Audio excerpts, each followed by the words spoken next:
virtual space. We've had the good fortune to collaborate several times with Lucas and the Onstage project. Um, we're committed to many things at the East Side Freedom Library. One that we share certainly with Lucas is we want people to feel entitled to go to theater and to see theater and to discover that it may be mysterious, but it's not mysterious particularly to them. It's mysterious to all of us. Um, and we really welcome the opportunity to listen, particularly to work in progress. Um, the issues in this particular case are very important to us at the library. We've been working for almost 3 years now on a project we call Eastside Housing Justice. And we're trying to bring together diverse communities on the East Side, diverse in terms of their racial and ethnic background, and diverse in terms of their relationship to housing. Seniors who are in homes that they would like to get out of, people who are unhoused, um, tenants who want to own, tenants who maybe want to organize cooperatives, people with lots of ideas and concerns and issues. And at the Eastside Freedom Library, we really believe art is a great vehicle for people to come to grips with those issues. And so this seemed like a wonderful opportunity to bring these two agendas together. So I'm going to turn things over to Lucas, and hopefully he's going to make things a little less mysterious about tonight, and we'll get rolling. Thanks, Peter. First, Austene, do you want to pass out the note cards, or sorry, the name tags? Yes, my pleasure. I'll just. Okay, thanks. Okay. Just joking. Hey, everyone. So I got to get one joke in there to start it off. But so my name is Lucas Erickson, and this is a program I started 3 years ago called On Stage. It's fiscally sponsored through Springboard for the Arts.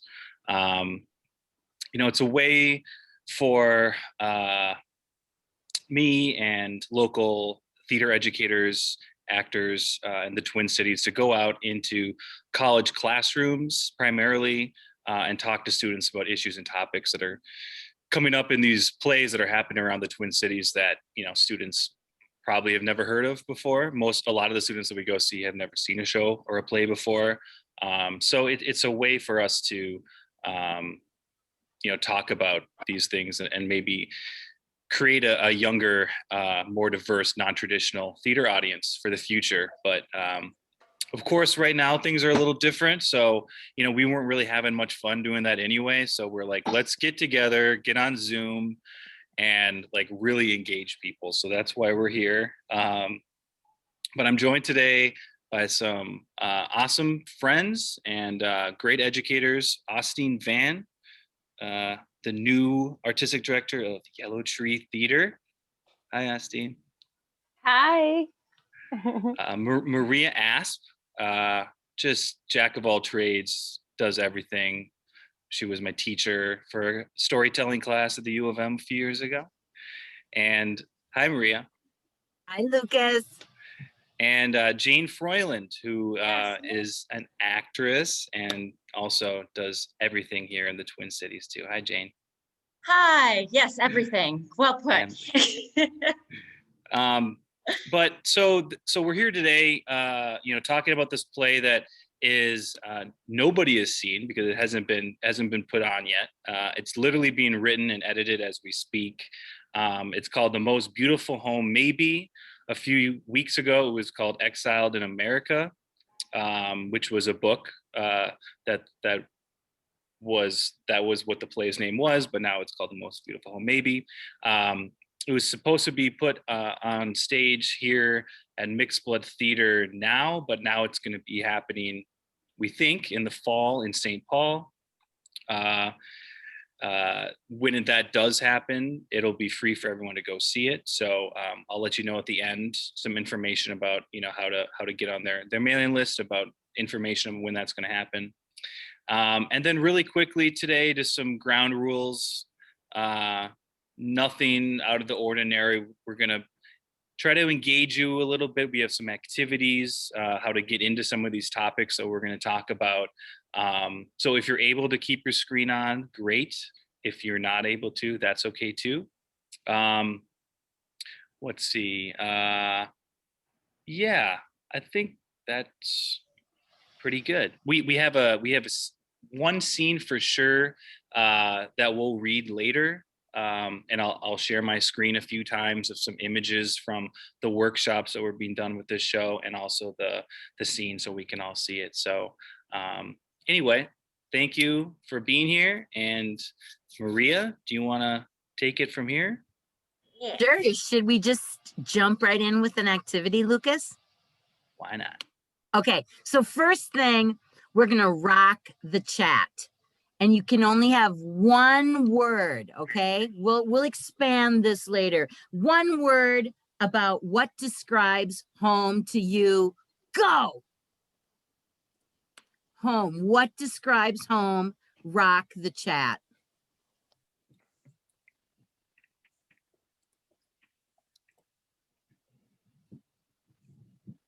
Safety. Whoa! It's exploding.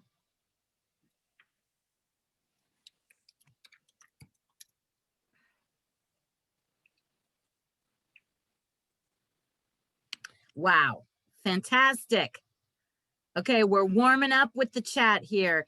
A lot of people put safety in there. I've been thinking about that a lot after the summer. I know Rebecca is my neighbor, and we had the National Guard walk down our in front of our houses.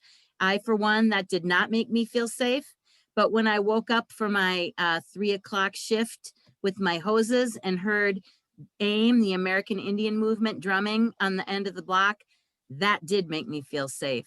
So safety can look different for everybody. Okay, we're gonna play a game, and if you're don't have your camera on, that's okay.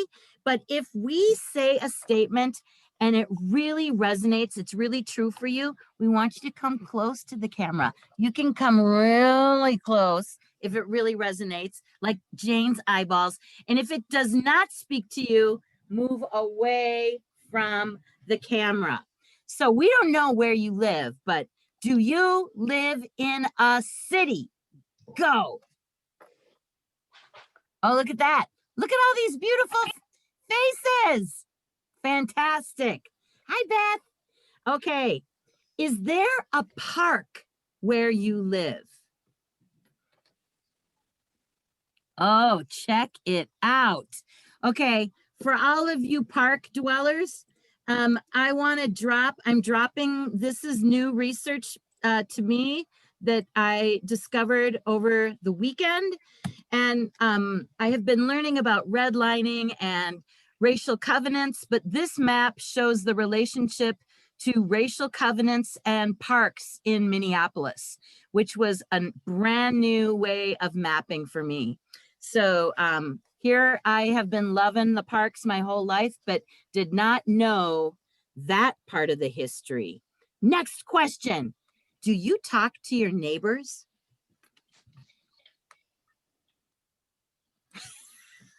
Okay, mixture. Pretty, yeah, that's a good mixture on mix.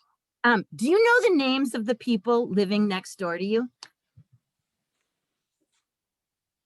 Okay, mixing it up again. I know that this summer with a lot of the mutual aid organizing, I definitely increased the names of the people that live around me. So here we go. Do you live alone?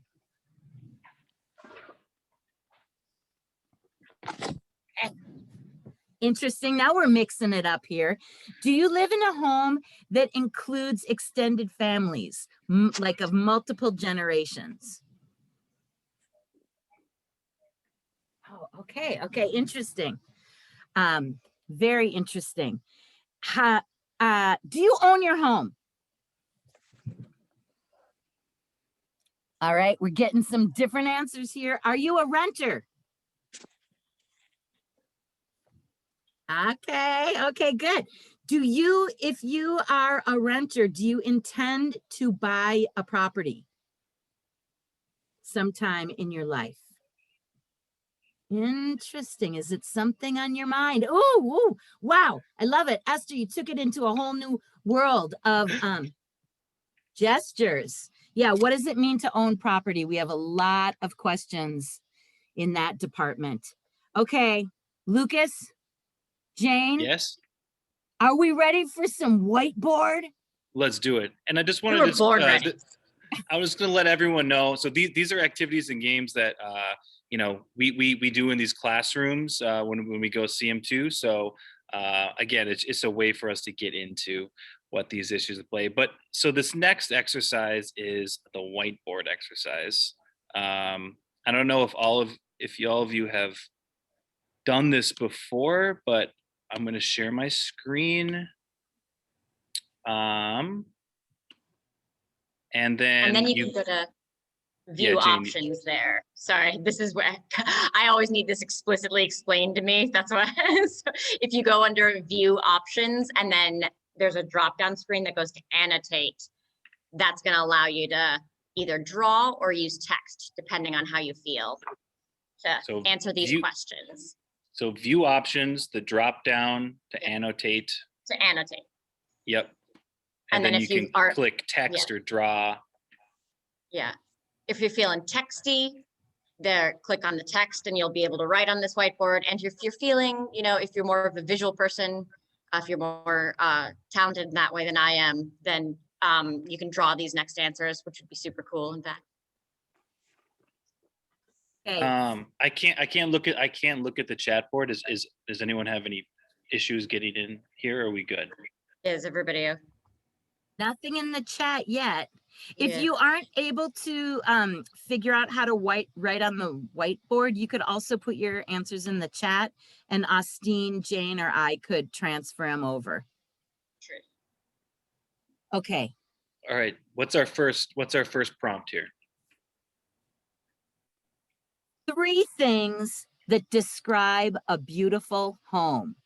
Go.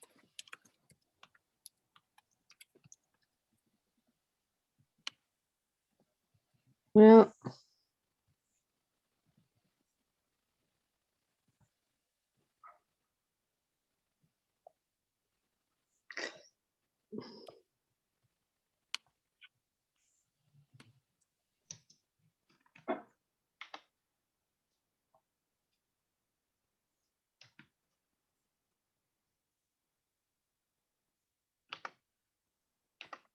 Could you explain one more time about how to interact with the whiteboard? I'm sorry. Yeah, Oh, absolutely. Yeah. So So you do go, oh, sorry. see a green thing that says you are viewing Lucas's? Yes, Okay. I see that. Okay, so right next to that, it says view options and there's like a Yes. little, okay, click the view options drop down and then Yep. click annotate. Ah, got it. And then maybe the T for Got it. text. I still don't got it. I don't have a way to get into that after I get to annotate. Those of you that are struggling, if you just put it in the chat or say it out loud, Jane and Austene and I can just type it in there for you. Yes. So just love say that. them out loud and we'll type.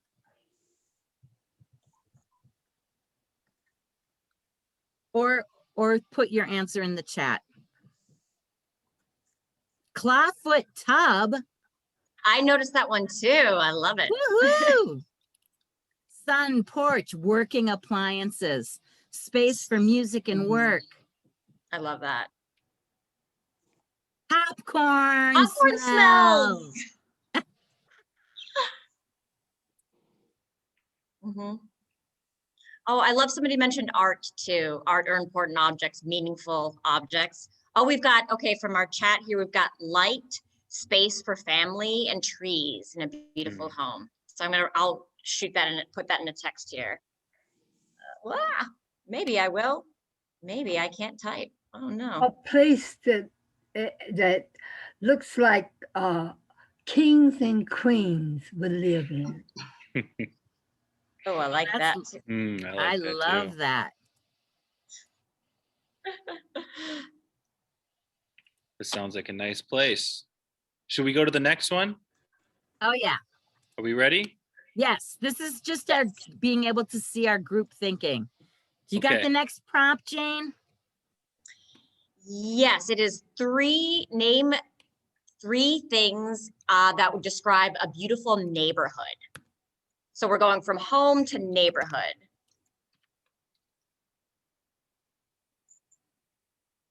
Where all the grass, everybody's grass has green grass and beautiful flowers. Love it, Nice. right. There it is, right Green there. grass. I got it. Variety. Well-maintained homes. Mhm. Okay, lots of repeats here. This is beautiful. Kids, gardens, sidewalks. Love it. Yes. Trees, parks, flowers.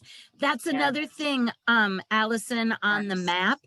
It showed tree coverage in different neighborhoods and relationship to the racial covenants, which was something I've never thought about. Oh, shout out to St. Paulite over here, poetry in the sidewalk. Yes, I love that about St. Paul. Unless I'm thinking, are there other cities? Does Minneapolis do that too? There's St. Paul has this lovely program where they commission poets and then they like imprint it in new sidewalks. Nice. Like they give them a square. It's super cool. Nice. Coffee shops where people know your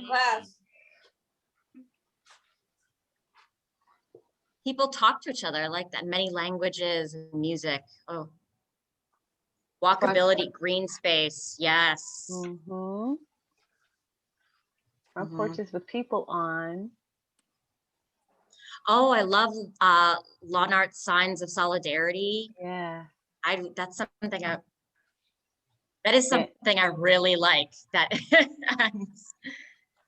Benches that are open and welcoming to all for sitting, sleeping anytime, day or night. That's nice. That's nice. Community gatherings, yes. Yeah, community. Yeah. Barbecues. Yes. Yeah. Oh yeah. You guys get this exercise already. All right, let's go to the last one. Okay, last exercise or last prompt. Okay, so we've been in dreaming mode, which is beautiful, but thinking about what is it that you need in a home? 3 things that you need. A bathroom, Yes. Yeah. a kitchen. Unlike Texas, water and heat. Yes. Yes. And it's interesting, we started these discussions after those storms hit Texas. And, you know, I wonder, it does make you think of like, going down to those necessities of thinking about things like heat and clean water. Right. Or things we don't think about, like vapor barriers, because we live here in Minnesota and Right. Yeah. we are well suited for the winter. We don't even think about how our houses are made when they're not equipped down there in Texas, you know. Right. A working furnace. A way to clean, a way to cook, yes. Utilities, water, accessibility. Great. Yeah. Yeah, accessibility is a big thing too that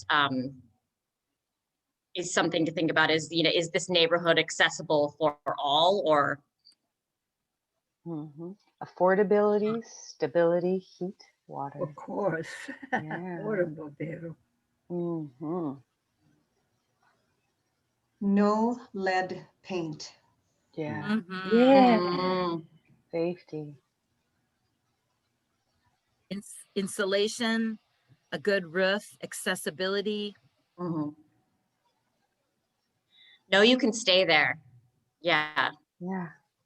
we're talking about like things like what housing insecurity, the opposite of that would be housing security. Yes, being secure in your housing. So I really like that statement. Flashlight, yes. Mm, Okay, should we Doing it clear right now. this one? yeah, Yeah. yeah, these are all All great. right. Great. Thank you everyone for doing Yeah. that. Those are like great word clouds. Like they ended up being. So let's jump into, you know, this play. I'm gonna share my screen one more time of some images that I have for you all. And do before we sort of start with what the play is, I mean, should we give, does any of you want to give like a little bit of some context, a little bit about you know, the history of housing and housing justice here in the Twin Cities? I know, Maria, you talk about the mapping prejudice at the U of M.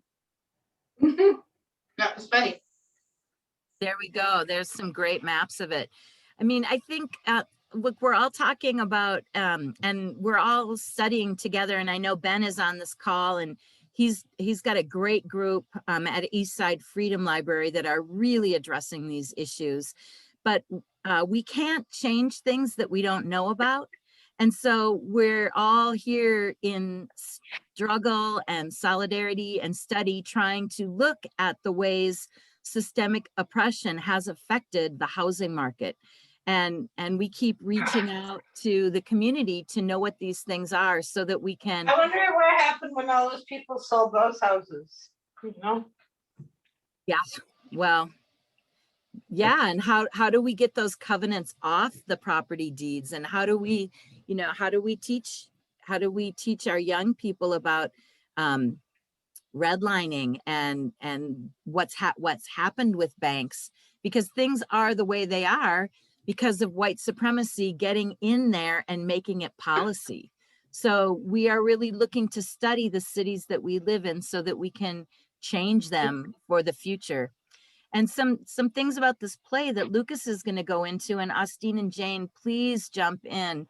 Some plays that you work on as performers, you get a script and you know your character, and you already have a playwright that's made lines. Well, this play has come together differently. It's being created in different cities with the community, and sometimes members of the community that don't necessarily get along. Yes, there, as it is right now, and again, this play is currently being developed, but they are structuring it in 3 acts. Act 1 is the past, when we talk about housing, affordable housing, and housing insecurity, starting with when giving humans dominion over land, or another way of putting that, of like deciding that land was something that was ownable, which was a new concept at one point, up through LBJ creating a whole department of how to discuss about housing in the 60s. And then the middle part of it is supposed to be kind of a discussion or debate based, I believe, on the topics raised in the first act, or, you know, people's knowledge about this huge issue. And then the third act will be take place in the future, and it is a future where everyone is housed, everyone is guaranteed housing. And that is also an interesting segue into this page that we're looking at here, where we're talking about, you may have seen in our community, there's a movement about a tiny home, micro housing, and Vivo just is going to be opening up in this former, it was a warehouse space or something, all of these apartments, and trying to get people into permanent housing. And so it's sort of a segue into housing solutions. So that is a nutshell of what the play is trying to do, and using theater and art as a catalyst to have a huge discussion I shouldn't say huge discussion, but a discussion on huge issues. Yeah, feel free to chime in, Austene, Lucas, Maria. I'm sure there's stuff that I missed in that.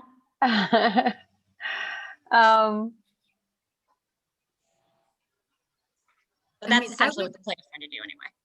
So, and like the second act, there is, we don't even have any text to look at or share with you yet, because that's still, it's super evolving. Right. And I think what interested all of us is, first of all, the topic. And I would love to hear from some of you. When I ask my kids who are in their 20s, you know, well, what's affordable housing, as they're looking for places to live? And they're like, Mom, it doesn't exist. Mm-hmm. So I'm just curious, what is, just like, if we could have a couple people answer, what is, Tahiti, do you have an idea about what does that mean? What does affordable housing mean to you? Well, I have a solution, and I'm working on having it maybe passed in a bill or something, that it's mandatory that every landlord, everybody is charged 1/3 of their rent. Everybody, it doesn't matter who you are, how much you make, you 1/3 is go to your rent. And also that the facility companies have to only charge you 10% of your income for water, 10% for your electricity. So you're paying, actually, you add that up, 30 and 20 is 30 and 20 is 50. I said 60%, but another 10, I don't know what the other 10 is. I said water, electricity, and what's the garbage, you know, so that would be 10% too. So you have 60% going to your home, and you have the 40% for the rest of your personal other things, everybody. So that's equal. Got my vote. I'm in. That's awesome. Ben, what does affordable housing mean to you? That's a pretty loaded question to ask me, Maria. I know. Right. It totally is, but you can be like, my kids were like, it's not a thing. And then here Tahiti gives us this beautiful percentage-based solution. And we're not asking you to write a thesis, Ben. We're just asking you to have a quick emotional reaction. It looks like a guaranteed right to housing for me, honestly. It looks like everyone having a home that isn't, mm-hmm. you know, that they can afford, honestly, that is not emptying out your whole bank account and paycheck to pay for. Beautiful. Look at that beautiful answer. Can we get one more response to throw into our thinking here? One more person to jump in? Karen, do you got any thoughts? Nah, that's okay. All right, we'll just move. Oh, wait, who said I do? Oh, okay, housing that is inexpensive enough that your other needs can be met. Mm-hmm. Mm-hmm.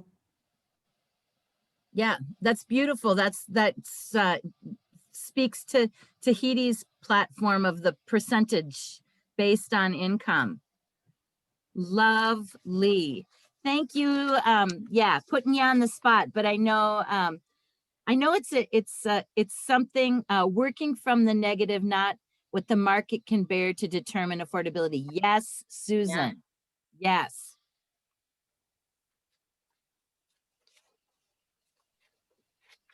Maria, should we show a scene from the show?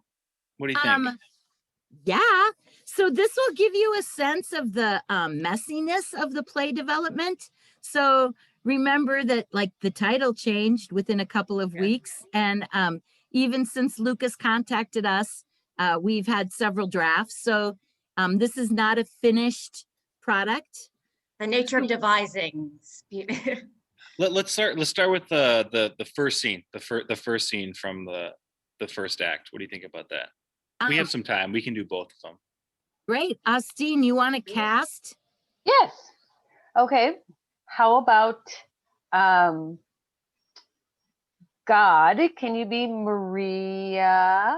Oh, wait, I've been blabbing my mouth off. Let's do it. Rebecca, you can be God. Oh, no. You said for me to cast. So all right, I'm God. What I'll going take to it. do. Okay, I'm God. So I'll be Jessie and Amina, Jane. All right. And who's going to be Maya? You, Lucas. Of course. Okay. Naturally. So we'll show you what we're looking at here. Great. Okay. Do we get a 3, 2, 1 action? Yes. 3. Okay, so when you're listening to this, what should they listen for? How does this have to do with housing? What does this have to do with housing? What's going on in here? Well, let's ask them afterward. Why don't we do that? Why don't we present it? Why don't we do that? Okay. And then ask them what they did glean from the script. 3, 2, 1, action. Adam, there you are. I have some news for you. I am giving you dominion over the fish of the sea, over the birds of the air, over the cattle, and over all the wild animals of the earth, and over every creeping thing that creeps upon the earth. Thanks. Oh, you're welcome. Now be fruitful, multiply. I will. Thanks. Dominion, huh? No. This is not yours. This is not your land. You do not have dominion over this. Who do you think you are, giving him dominion over the earth? That is so messed up. And what's worse is... Eve, is that you? What now? Thank you, but we don't want dominion over the earth. We'd rather share it with other forms of life. Yeah, that's not going to happen. Why not? Because I'm God, and I said so. But we don't want dominion, right, Adam? Trust me. Take the land. Build you some houses. In 2,000 years, they'll be worth millions. How do I make this stop? I know. They need to eat from the tree of knowledge. Adam, Eve, here, take a bite. It's really good. No! You broke the terms of your lease. Get out! Out!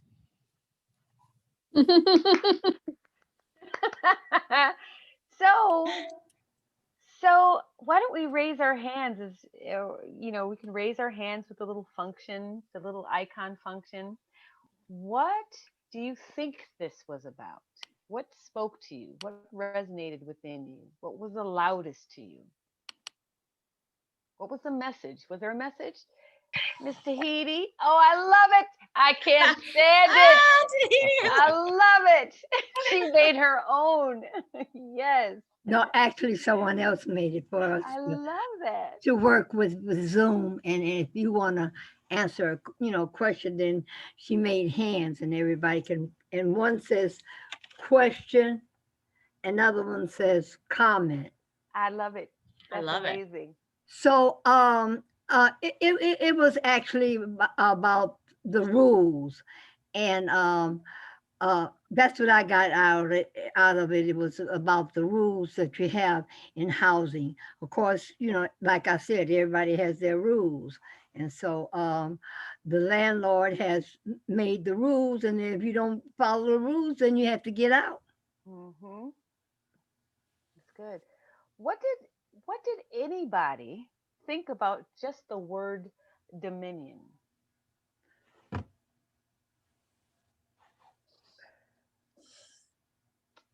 Control over it. You have control of it.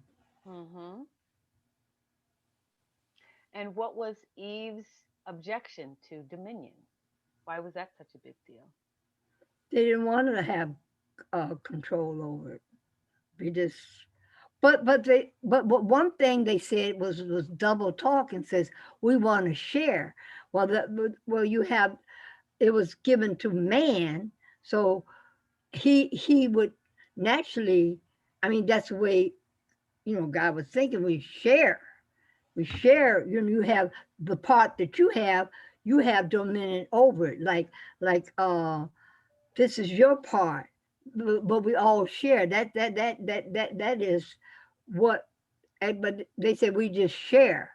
Well, share is, I don't know how to say it, but it just I think I know what you mean, Miss Tahiti. it was kind of contradiction in itself. Yeah, I like what you said about the double talk, because it seems like someone would have to grant you this land for you to share. And who is that someone? Who plays God to give you something that should already, but I mean, but to be yours. Yeah. But to not be And yours. to care for it, you had to, mow the lawn and see that everything's clean about it, and have no trash and stuff like that on it, and water the flowers and stuff like that. So you're in charge of it. Yes, ma'am. Yes, ma'am. I like in charge. It reminded me of somebody said something about not like letting the market, not questioning, not what the market can bear, and what is a market, and why does it get to exist, and why is it market driven? And that kind of reminded me of the concept of dominion. Like, actually, where did the market come from? Do we really have no control over it? And when you start looking at housing policies, you're like, we determine legally what's a business and what's not, what's a household and what's not. And the way that we design all these little things ends up with a whole system that then magically becomes the market that we can't disturb, but we created it. So Adam and Eve break the rules, right? They break their housing rule, and they get evicted. What are and evictions suck on your record, really suck. What are other things, like in this world, they ate from the tree of knowledge and got evicted. What are other things that can get you evicted from a rental situation?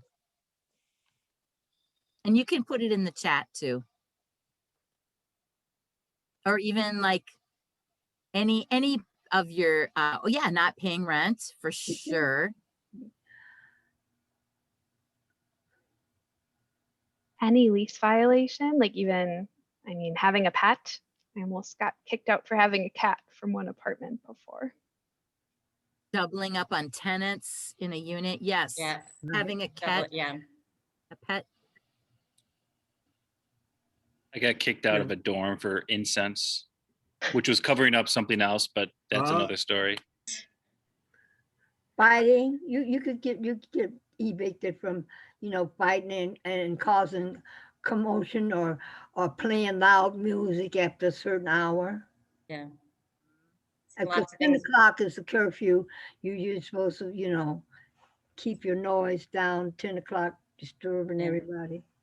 So that's isn't the key that the landlord can evict you for pretty much anything they want?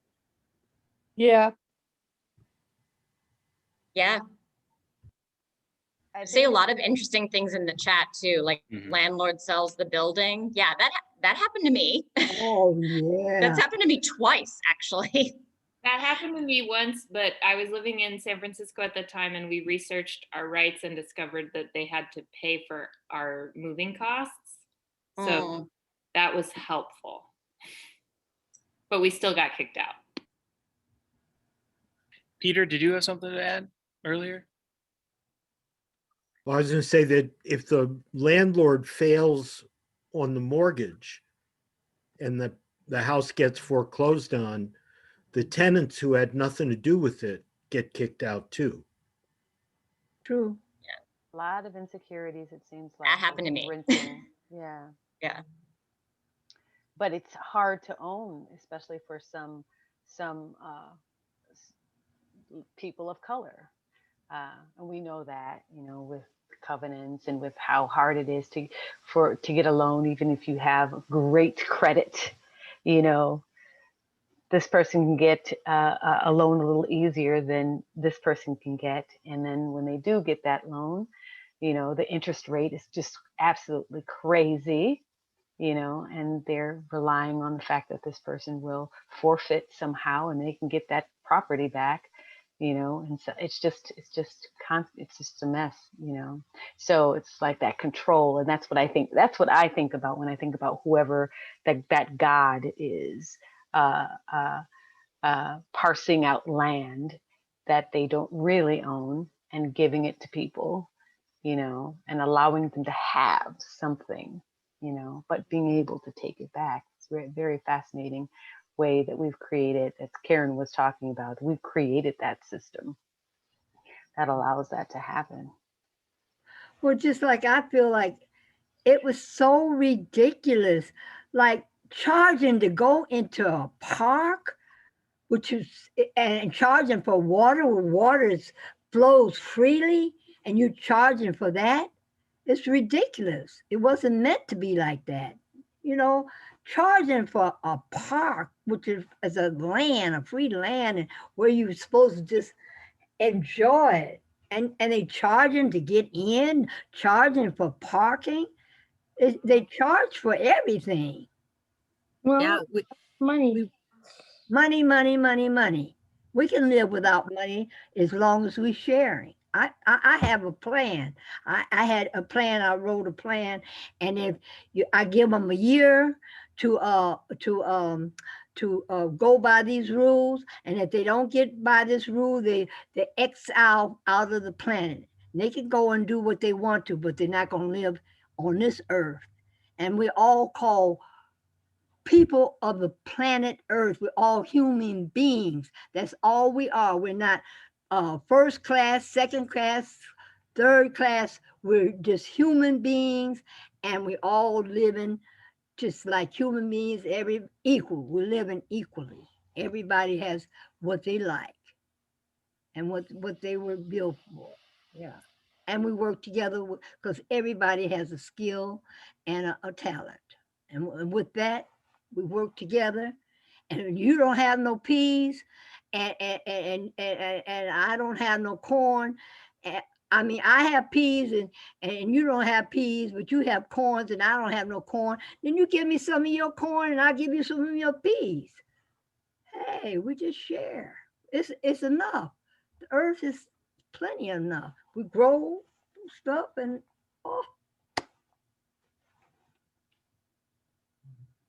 Yeah, and with that charging them for everything, we got to keep eyes on what's going on.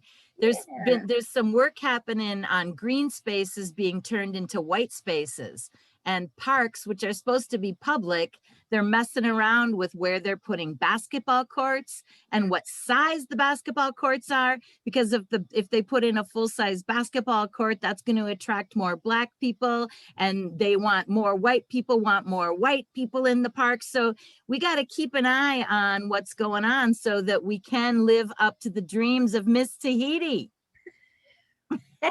and beyond. Should we take a look at the dreams of Lyndon Johnson, maybe? What do you think? Sure. And let's as we look at this scene, let's ask ourselves, who's included in those dreams? Are these dreams that we're hearing as beautiful and open as Miss Tahiti's? Who's left out? Nobody in my dream. Nobody. Does anybody want to read? I need 2 readers for this scene. Raise your hand. Oh, we got Austene. We got Cleopatra. Anybody else? Is this the zebra? Yes. Oh, okay. Yeah. Your zebra? Which you cast me, Lucas. Okay. I do what I'm told. I don't care what anybody says. You're zebra tonight. Okay. And then does anybody else want to read or no? It's okay. Esther, would you play Lyndon Johnson? I was gonna say the role is Lyndon Johnson, so. Okay. Mm. So It's Amina as Lyndon Johnson. Truth, yes, true.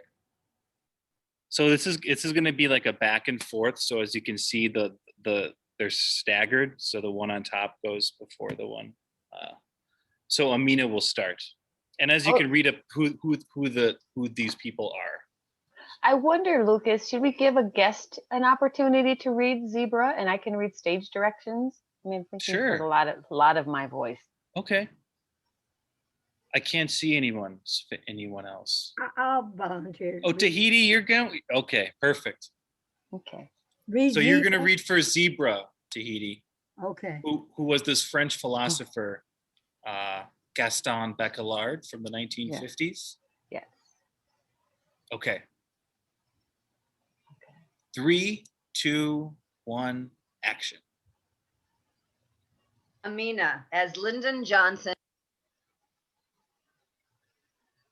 Development Act or HUD in 1965.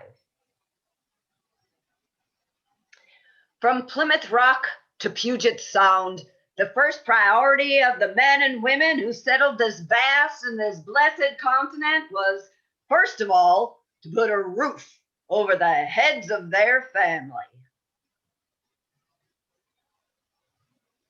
And then Tahiti, you just want to start with the house. Okay, and the house, quite obviously, is a privileged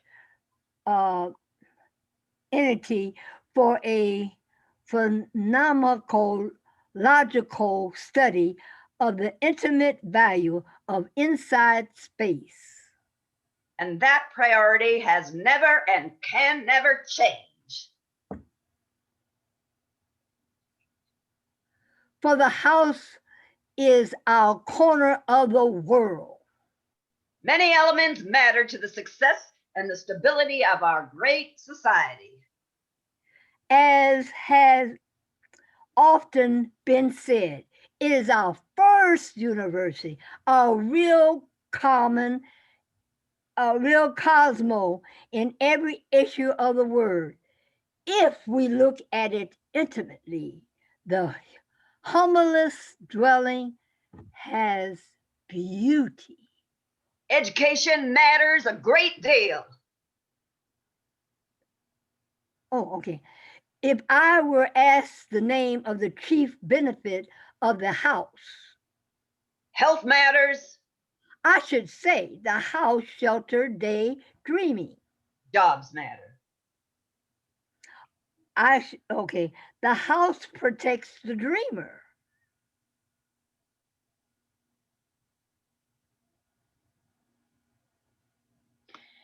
Equality of opportunity and individual dignity matter very much.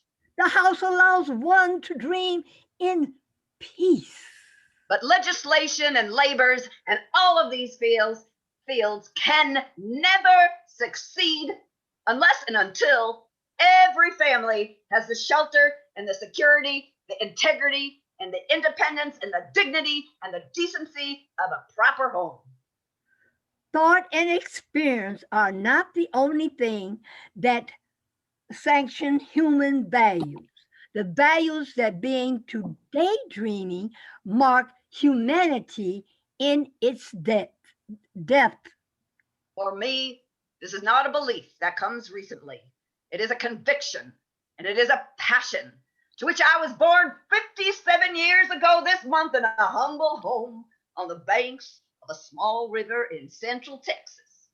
Daydreaming derives direct pleasure from its own being.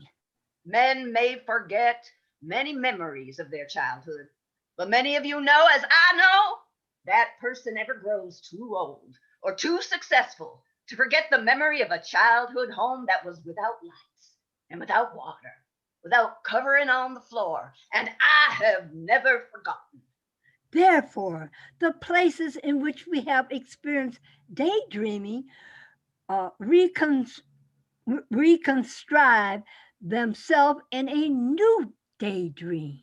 We have the resources in this country. We have the ingenuity and we have the courage.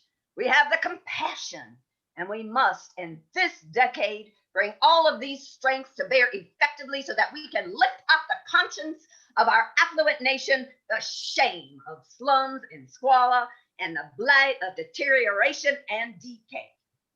And it is because our members of formal dwelling places are relived as daydreams that these dwelling places of the past remains in us at all time. We must make sure what happened. Not me again? Yeah, it's you again. Sorry. We must make sure that every family in America lives in a home of dignity and neighborhood of pride, a community of opportunity, and a city of promise and hope. We will see that we do our best to try to get every America in every family living their life with a happy memory of a decent and a dignified home worthy of a free and just society where people can enjoy their family and can help build a strange America, a more profitable and peaceful America. And finally, something we all want, a most beautiful America. Not maybe, but possible. That was lovely. That was awesome. Oh my goodness. Y'all wrote part before me. That was great. So so we have this idealism, right, that's coming out of the early 60s, and how does that feel, or how does that sit in where we are now? And you can just react in the chat. How does that hit you today?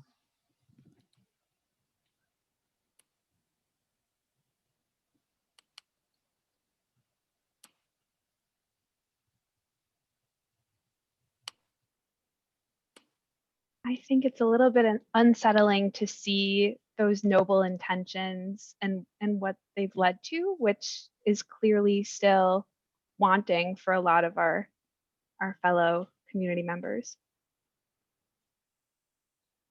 And from Pamela in the chat, Reagan reversed all of the housing progress, and we have never gotten the vision back. Yeah, pre-Reagan era. Yeah. Yeah, I was going to say that it's really a sharp contrast to Reagan and the housing policies passed during that administration, which really have had very long-lasting impacts on dividing and conquering us in nearly every way. We've shifted from agendas of regional equity to agendas of every city, every town, every neighborhood for themselves. And I think that dream of the 60s is what we need to build back towards.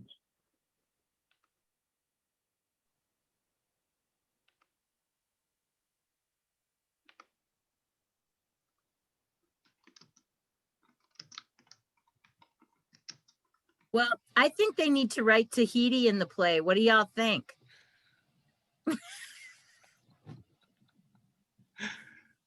Absolutely.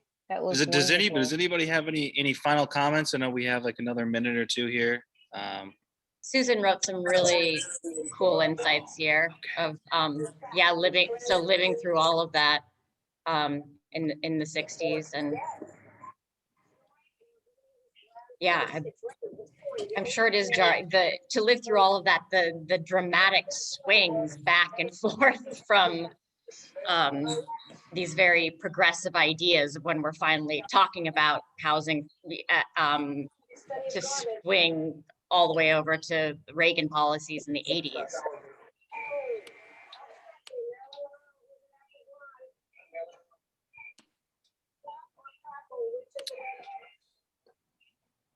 So I just want everybody to know that if you just go to mixedblood.com and you go to contact, again, this play is hopes to be presented sometime in the fall. I'm sure it'll be changed a few more times before then. But Tahiti, you'll know, I'm sure they'll call you and let you know what role you'll be reading for that. But yeah, it even though the Mixed Blood is in the West Bank, they plan to put it somewhere on stage in St. Paul. So they'll let you know, where that's happening. And again, as I said, this is a work in progress. And one of the creators, Mark Valdez, would be more than happy to hear from you if anyone wants to, give your reactions or any thoughts about any of this. There's his email address right there. So feel free to help influence the rest of the production. So thank you everybody for coming today, talking, participating with us. Thank you. There's some great discussions here. Yeah. Thank you to the people who read. Thank you to the people who listened. Thank you to all of us who thought and felt and maybe did a little dreaming in the midst of all of this. It's a great process, Lucas. Thank you. Thank you, Peter.